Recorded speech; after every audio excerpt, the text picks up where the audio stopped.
So I've been clearing out my house on Facebook Marketplace lately, and I noticed something pretty ironic that seems to be new. So Marketplace has long let buyers fire off an instant message for items that they're interested in, and it says, "Hi, is this available?" And that message goes out with one tap. So anyone who's sold on there knows the exhaustion of getting flooded with these messages that are all the same. Hi, is this available? Hi, is this available? So, what is Facebook's latest fix to this conundrum? Well, they gave sellers an auto reply feature.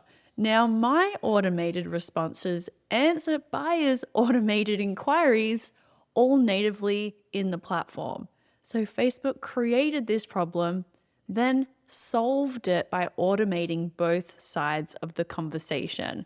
So we have bots talking to bots and nobody actually deciding anything at all, which is kind of like the pitch that some retailers are making to advertisers right now. Objective-based, AI-driven ad buying. Tell the platform your goal, hand over the keys, let it optimize the bids, let it optimize the placements, the products, the channels. And retailers are racing to launch these. I've profiled a number of them in my columns over the last 6+ months, but I kept wondering whether the advertisers themselves actually want this. So I ran a poll on LinkedIn, 139 people voted on it, and here's what they said. So there's 4 answers to this question of how do you feel about objective-based AI-driven retail media buying? And 12% of people said, bring it on, I want automation.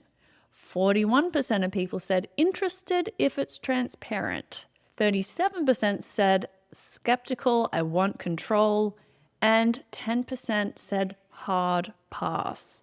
So the bulk of those answers are right there in the middle. Interested if it's transparent, or skeptical, they want control. That's 4 out of 5 respondents objecting to handing it over blind. Now, it is kind of sharing the same instinct that I might use this, I might be open to it, I want to see what's under the hood first. Not an outright pass, at least for only 10% of people object to it completely in principle. And there are a few great comments on here that I want to share with you. I am planning a longer, more in-depth piece analyzing the different sides of this question for my column at The Drum. But I want to do a little preview. I had some great comments from folks on LinkedIn that I want to share. And if you've got some thoughts on this, I would love to hear from you as well while I put this all together.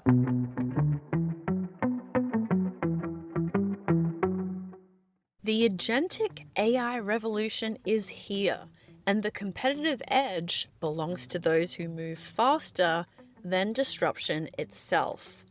Join Miracle Ads and me in New York City on June 10, 2026 for strategies, insights, and connections built for the era of agentic commerce.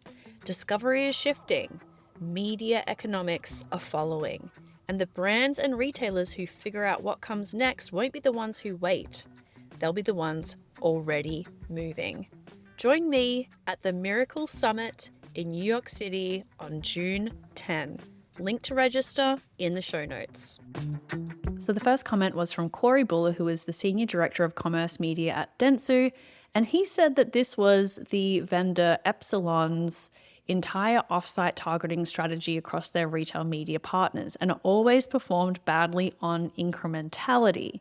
His reasoning is that the AI is built to find the most efficient, attributable returns, so it generally over-indexes on people who were going to buy anyway, and the automation optimizes towards the sale that didn't really need any help. The second standout comment was from Evan Walsh, who leads partnerships at the measurement firm Incremental. He named 2 hurdles that he keeps hitting. One is the retailer bias. Without the right controls and visibility, buyers stay skeptical about what is being prioritized. 2, what he called ROAS jail. These systems need a primary KPI to organize against or to optimize against, And often it is not to drive total sales, it is to improve ad metrics. So if you pick any base ad metric, you're right back to where you started. And finally, James Tenser, longtime retail tech analyst and journalist, raised the question that sits above all of that. What if the bots only optimize for short-term outcomes? Where does brand equity go? If retail media wants a permanent seat in the marketing mix, he argued, buying cannot be confined to narrow technical objectives.